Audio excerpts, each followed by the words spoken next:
अरे वहीं रुक जाना, आगे मत बढ़ना, यू टर्न मारना ज़रा, एंड गॉड ब्लेस यू। ऐसी बहुत सी चीज़ें हम सुनते हैं जब हम छींकते हैं। बट ऐसा क्यों? तो जब हम छींकते हैं तो हमारी आंखें बंद हो जाती है, हमारे नाक में टिंगलिंग सेंसेशन होने लगती है, आंखों से पानी आने लगता है और हमारा सर थोड़ा हेवी हो जाता है, हमारे चेस्ट में भी थोड़ा प्रेशर फील होने लगता है और ऐसा भी कहा जाता है कि हमारे हार्ट की रिदम भी थोड़ी बहुत ही सही बट चेंज होती है।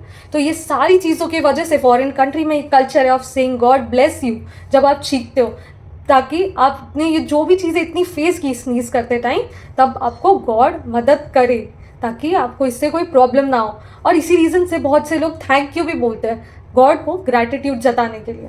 बट इंडिया में आपने देखा होगा कि अगर कोई छींकता है तो उसे वहीं रुक जाने बोलते हैं या तो उसे थोड़ा पीछे आने कहते हैं। बट ऐसा क्यों? तो जब हम छींकते हैं तो बहुत से बैक्टीरियाज हवा में स्प्रेड हो जाते हैं और बहुत सी बीमारियां हवा से स्प्रेड होती है। और पहले बहुत सारे बीमारियों के सिम्टम कोल्ड और कफ से ही शुरू होते थे। तो जब भी कोई छींकता है तो उसका स्प्रेड रोकने के लिए उसे या तो वहीं रुक जाने कहते थे या तो उसे एक स्टेप पीछे आने कहते थे, ताकि वो बीमारियों को आगे स्प्रेड ना करे। शगुन का लिफाफा हम सबको रिसीव करना पसंद है, बट आपने नोटिस किया होगा कि शगुन के लिफाफे में हमेशा 1 रुपया एक्स्ट्रा डाला जाता है, 51, 201, 501 ऐसा।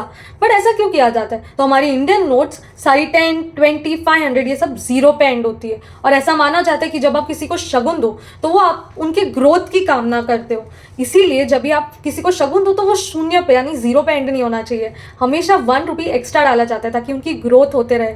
और दूसरा रीज़न, जब हम कपल्स को शगुन का लिफाफा देते हैं तो 1 रुपीज़ 100% ऐड ही करते हैं। क्यों? बेसिकली 1 ना मैथमेटिकल पर्सपेक्टिव से वो डिवाइडेबल नंबर नहीं है, इसीलिए उन्हें वो एज अ मेटाफोरिकल रीजन की वजह से दिया जाता है कि उनको कोई डिवाइड ना कर सके, इसीलिए 1 रुपीज़ हमेशा ऐड किया जाता है। नॉर्थ डायरेक्शन में सर रखकर नहीं सोना चाहिए, ऐसा क्यों कहा जाता है? बेसिकली नॉर्थ डायरेक्शन में मैग्नेटिक प्रेशर सबसे ज़्यादा होता है, तो ओवर द टाइम जब हम नॉर्थ डायरेक्शन में सर रखकर सोते हैं तो हमारा ब्लड सर्कुलेशन इफेक्ट होता है, जिससे हेडेक्स, माइग्रेन, ब्लड प्रेशर जैसी बहुत सी प्रॉब्लम्स हो सकती है।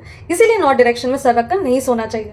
तो देखा आपने, हमारे सुपरस्टिशंस के पीछे भी कुछ ना कुछ वैलिड रीजन या लॉजिक हुआ करता था, बट शायद वो उस जमाने में ज्यादा अप्रोप्रिएट थे, इस जमाने में नहीं। और बहुत से सुपरस्टिशंस को थोड़े स्कैरी बना दिए जाते थे ताकि लोग उसके नुकसान से बच सके। सुपरस्टिशन एक माइंडसेट है जो हमारे दिमाग में फीड कर दी गई है। इतने टाइम से जो हम फॉलो कर रहे हैं उसे फिर से अंडू करना तो बहुत डिफिकल्ट है। मैं खुद भी कुछ सुपरस्टिशंस में उलझी हुई हूँ, बट अगर उसे कोई रीजन से बैकअप कर दिया जाए, उसे जोड़ दिया जाए, तो उस सुपरस्टिशन को ब्लाइंडली हम नहीं फॉलो करेंगे, तो उसे अंडू करना over the period of time थोड़ा ईजी हो सकता है। इसीलिए ये वीडियो आप सभी के साथ शेयर करना जो सुपरस्टिशंस में उलझे हुए हैं।